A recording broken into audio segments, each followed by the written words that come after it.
Intelligent mathematics classes में आप सभी विद्यार्थियों का स्वागत। आज बेसिक मैथमेटिक्स वाला क्लास है बाबू। आज हम A cube minus B cube का जो फॉर्मूला होता है A minus B into A square plus A B plus B square तथा A Q plus B cube का जो फॉर्मूला होता है A plus B into A square minus A B plus B square, इन दोनों formula पे गुणनखंड ज्ञात करना सिखलाने जा रहे हैं। तो चलिए दोनों सूत्र पर एक एक क्वेश्चन मैं करके बता देता हूं। बहुत ही इंपॉर्टेंट क्लास है। गुणनखंड एक ऐसा मतलब मैथ का विद्या है, ज्ञान है, नॉलेज है जो आपको हाई लेवल मैथमेटिक्स तक ज़रूरत पड़ते रहता है। यहाँ तक कि प्रतियोगिता में तो इसकी ज़रूरत खूब पड़ता है भाई। 64 m q minus 343 n q, इसका गुणनखंड ज्ञात करना है। तो चलिए इसका सॉल्यूशन मैं आपको करके दिखला रहा हूँ, ध्यान से देखिएगा। 64 m q minus 343 n q. अब जरा सोचिए 64 एम क्यू को क्या मैं ऐसे लिख सकता हूँ 4 एम का होल क्यू। अगर 4m गुना 4m गुना 4m 3 बार गुना करिएगा तो 4 चौक 16, 16 चौका 64 एम क्यू आ जाएगा।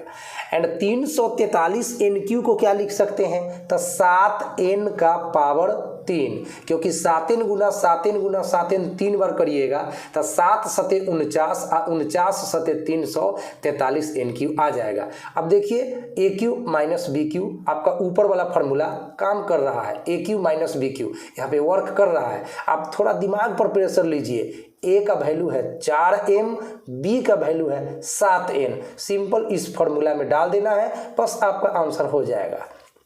तो पहले a माइनस बी यानी 4m माइनस 7n इंटू ए का स्क्वायर मतलब 4m का स्क्वायर, तो 4m का स्क्वायर 16m स्क्वायर हो जाएगा। बस प्लस देकर a गुना बी मतलब 4m में 7n से गुना करना है तो 4 सते 28mn हो गया।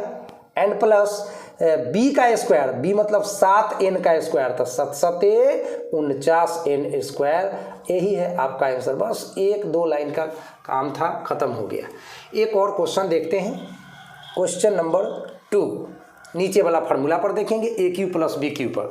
तो इस बार का क्वेश्चन रहेगा 2 प्लस 128 ए क्यू, 2 प्लस 128 ए क्यू का गुणनखंड ज्ञात करें।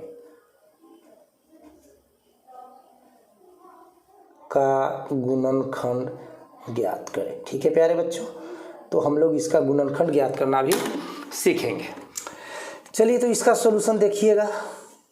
आपका प्रश्न है 2 प्लस 128 ए क्यू, हमें इसका गुणनखंड ज्ञात करना है, फैक्टराइज करना है। आप सोचिए 2 और 128 में से क्या कॉमन ले सकते हैं, तो 2 कॉमन ले सकते हैं तो क्या बचेगा। 2 में 2 कॉमन होगा तो 1 बचेगा, क्योंकि 2 में 1 से गुना करने पर 2 होता है।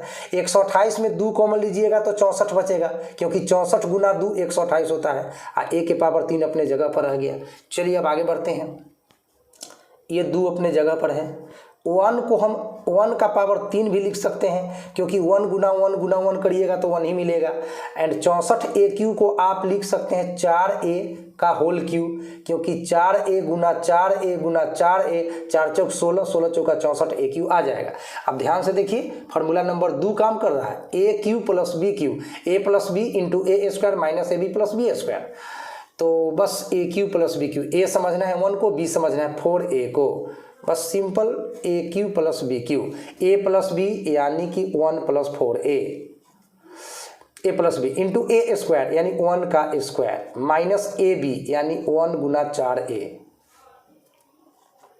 एंड प्लस बी स्क्वायर यानी 4a का होल स्क्वायर।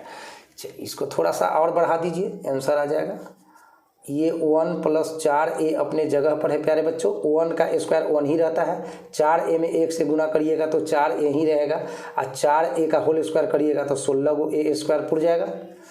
चलिए हो गया आंसर। अब इसको आप एक लाइन सजा कर लिख दीजिए। 2 इंटू 1 प्लस 4a into 1 minus 4a plus 16a square, यही हो गया गुणनखंड। तो इसी तरह का इम्पोर्टेंट वीडियो को देखने के लिए आप हमारे चैनल को प्लीज़ सब्सक्राइब कर लें, क्योंकि हम अपने मैथ्स चैनल पे इसी प्रकार के उपयोगी वीडियो बनाते रहते हैं और बच्चों तक पहुंचाते रहते हैं। तो थैंक यू सो मच। इस वीडियो में इतना ही। जय हिंद, वंदे मातरम।